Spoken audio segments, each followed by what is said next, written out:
I wanted to be a film director when I was, maybe when I was 12 or 13, I started to make my 8mm film. I had this idea of directing that was probably coming a little bit from my brother. I have a brother who grew up in England, was much older than me. He wanted to be an actor and a director, and probably it came a little bit from him, and it came a lot from my sister, who was 8 years older than me, Christine. And I grew up in a suburb of Paris near Versailles, in a big house. We grew up together, her and I, with my mother. She took me to see movies. I became a little bit of a very young cinephile, and I started to make horror movies, little horror movies in 8mm films, where I played Dracula myself. I was always a Dracula. I was fascinated by vampire, maybe because my sister kept on scaring me a lot in a dark stairway in this big house where I grew up, and also probably a little bit from my father. He was Iranian. He was a distributor of films in Iran. He has 2 cinemas, and he was I don't know if you say distributor or exploitant. Exhibitor, yeah. Exhibitor. He was an exhibitor, and there was a big boxes of photograph and posters of film in one of the room up in the attic of my, and very, very young, or younger than that, when I was 7, 8, I rummaged in the boxes and looked at the photographs, and there was a fascination for cinema, for the object of the camera.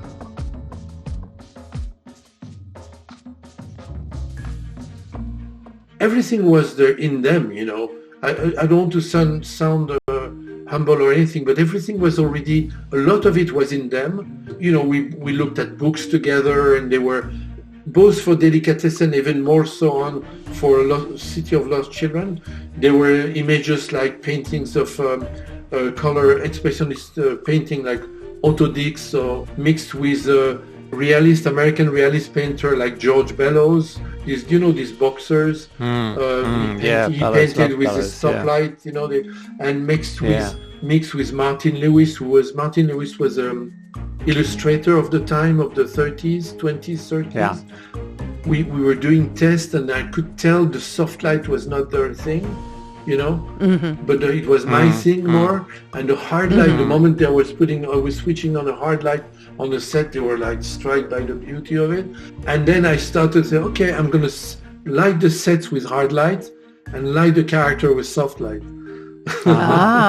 Good compromise. I literally said this in my head. It was like crazy, maybe stupid. I don't know if it was a good idea or not, but I remember, you know, it was my very beginning. It was my first steps in cinematography. So.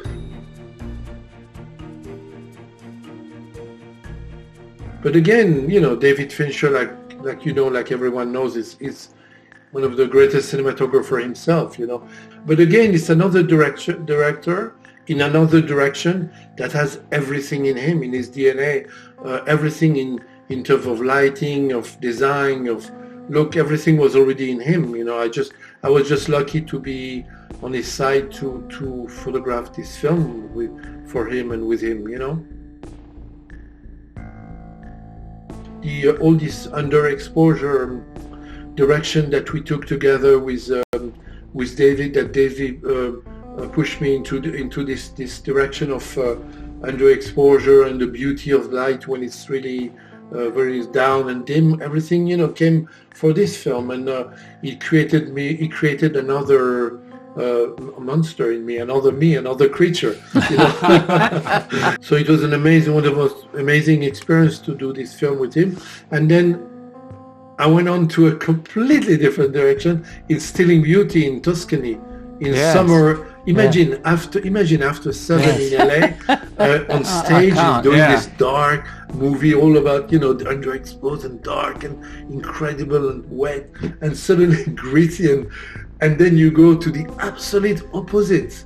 A director, another wonderful director asks you, I mean, it was like pure luck. Another director asks you to do a movie that's completely different.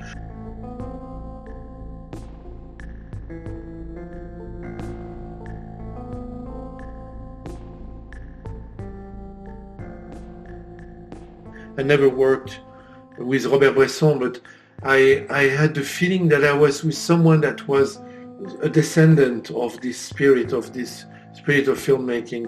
I really, really enjoyed it. It was painful, but it's not, probably working with Robert Bresson was also painful. You know, it's painful because it's very authoritarian and he worked on special with very preconceived idea about things. It was like an artist, like an artist working on like a conceptual artist, you know. Instead of shooting on location, he decided to build the set, the entire set, to the image, very close to a copy of a set of his mother's apartment, or I forgot if his aunt or mother's apartment, but it was it was copied to an apartment that existed in Vienna, but transposed to a Haussmannian apartment in Paris.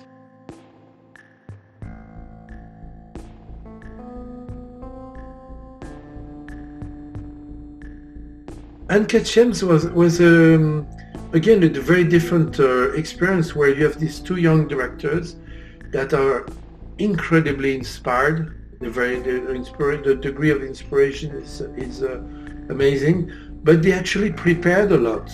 They prepare everything a lot, but on the moment of the day, they have this energy on the set during the shoot that creates again another explosion of creation, you know. I wouldn't do a film just because it's different, but I love the difference. Going from Seven to Stealing Beauty, I love the difference. Going from Funny Games with Michael Haneke, one of the movies I did really the more back to back, like we say, you know, was Funny Games and My Blueberry Nights. I'm always very scared by the idea of not finding the key, you know. I always found that a film is a house, where you have a key, then you have to find the key to enter the house. I love hearing the director. That's the key. Often I found the key by just listening to the director. And the script for me is a partition. It's like a music partition, you know. And but the key, the way to interpret the music is really through the obsession of the director.